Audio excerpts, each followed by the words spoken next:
welcome back to yet another episode of Inside Value with me, Siam Dingi. It's wonderful and fantastic to have you back here again. In today's episode, we'll be getting into the first of the four sectors of the value mapping framework, the value proposition sector. The value proposition sector is not only the first sector in the framework, but it's also the first of the two sectors that fall into internal value mapping half of the framework. I've gone ahead and added an image of the framework to this episode's show notes, so go ahead and give it a look to see what I'm talking about.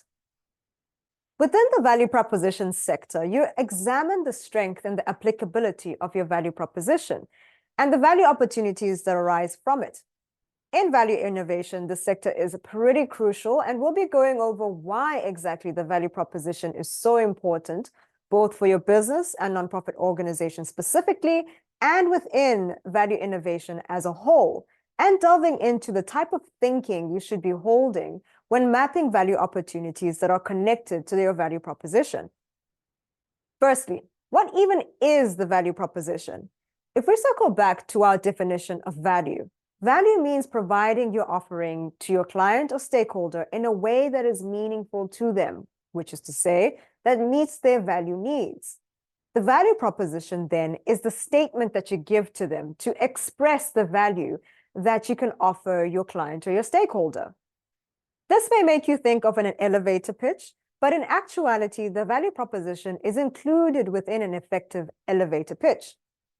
Important to note that the value proposition is not equivalent to the unique selling point or the USP.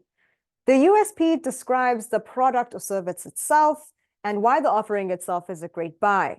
Value is a quality of your USP combined with the meaningful way or ways in which you provide that offering and meet their value needs, which could include any additional benefits that are incurred by engaging your offering specifically.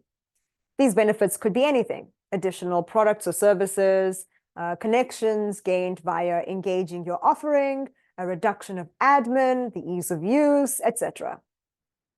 The key is that they have to be meaningful to your target client. And in my experience, the strongest, most compelling value propositions prioritize that quality very highly.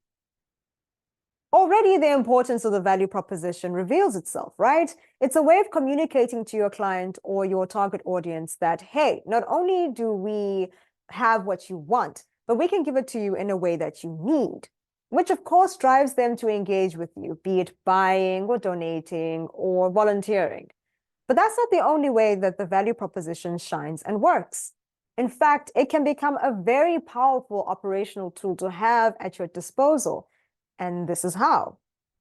What often happens in enterprises is that they will create powerful or wonderful value propositions as a strategy exercise and then promptly set it aside, really only pulling it out when it's pitch time or pitch o'clock, as I often say.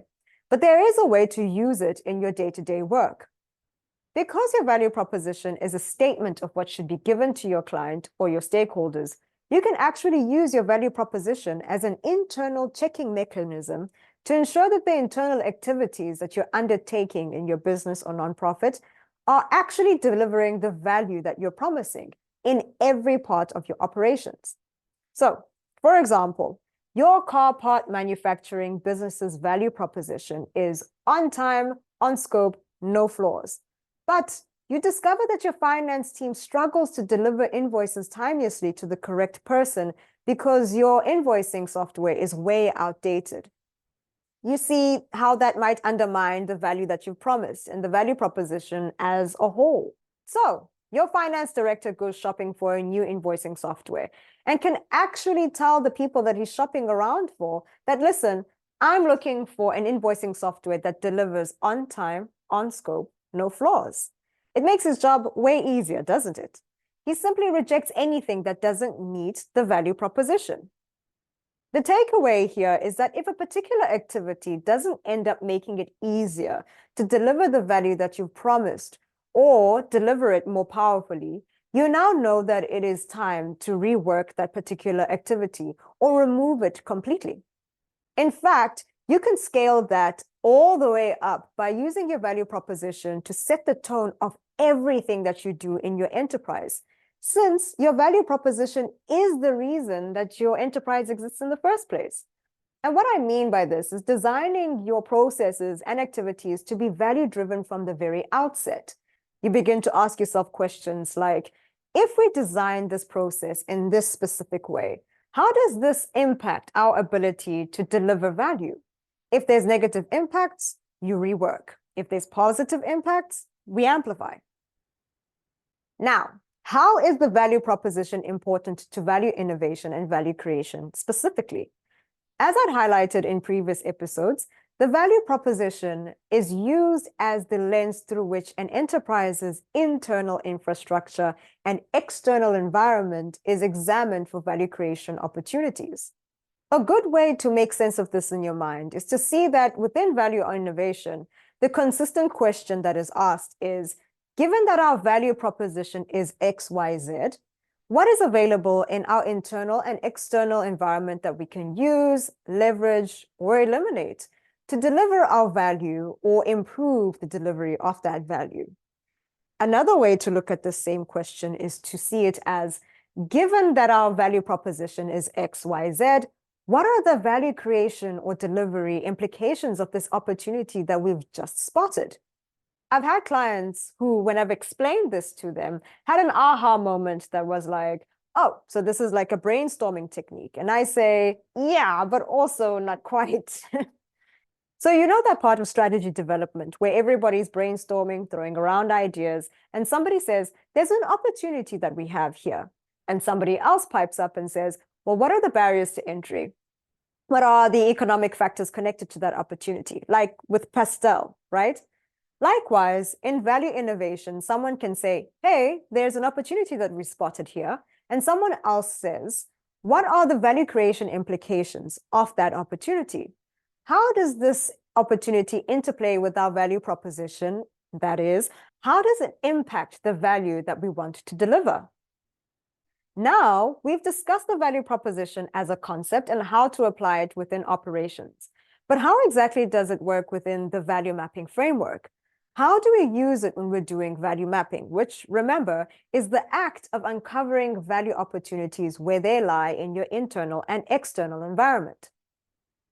Within the value proposition sector of the framework, what you're doing is examining the value proposition itself to see if there's any leverageable value inherent to it.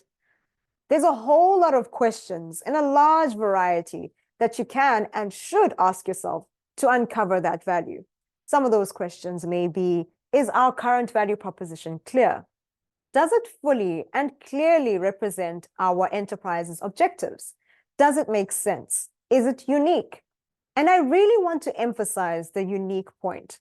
In a world where, firstly, so many people are having incredible ideas, and some are iterating and improving on existing good ideas and making them great.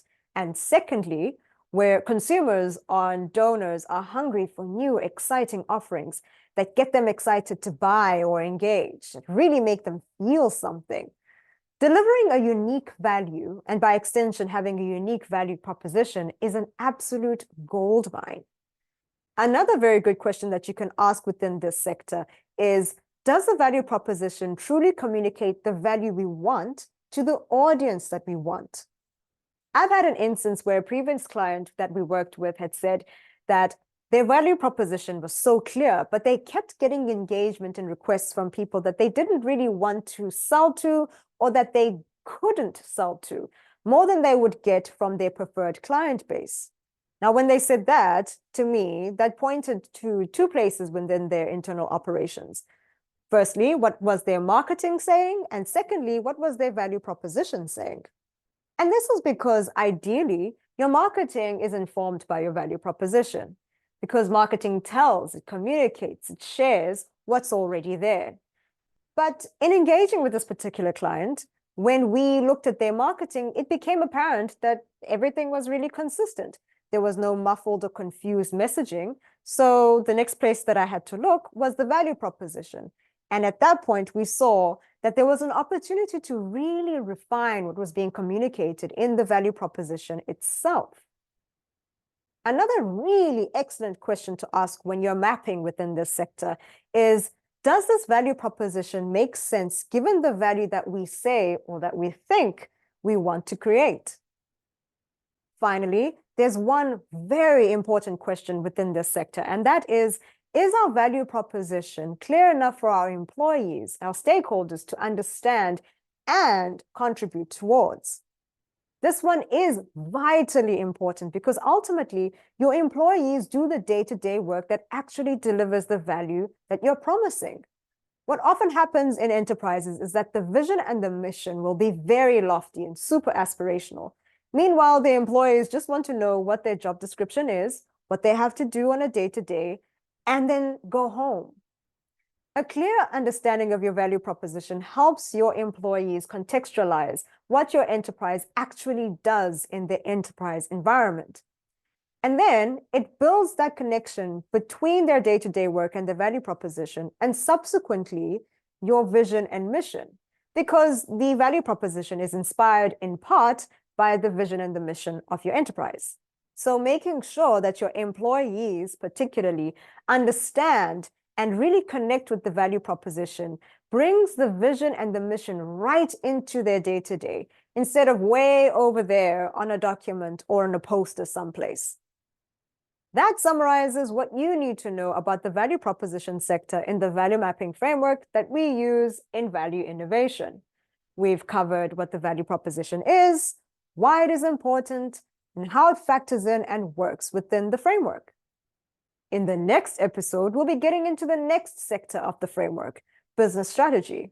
We'll walk through how your business or nonprofit organization's business strategy interacts with and impacts your value creation strategy, and how we can discover value opportunities inherent to your current business strategy using the value mapping framework. And that does it for this episode. If you enjoyed this episode, please be sure to give it a like and subscribe to Inside Value on your preferred podcasting platform. Be sure to follow Vive Consulting on LinkedIn, Instagram, and YouTube, and visit our website on vive.co.za, that is vivre.co.za, for more insights on value creation, value innovation, and value strategy. This has been Inside Value with me, Siam Dingi. See you in the next one.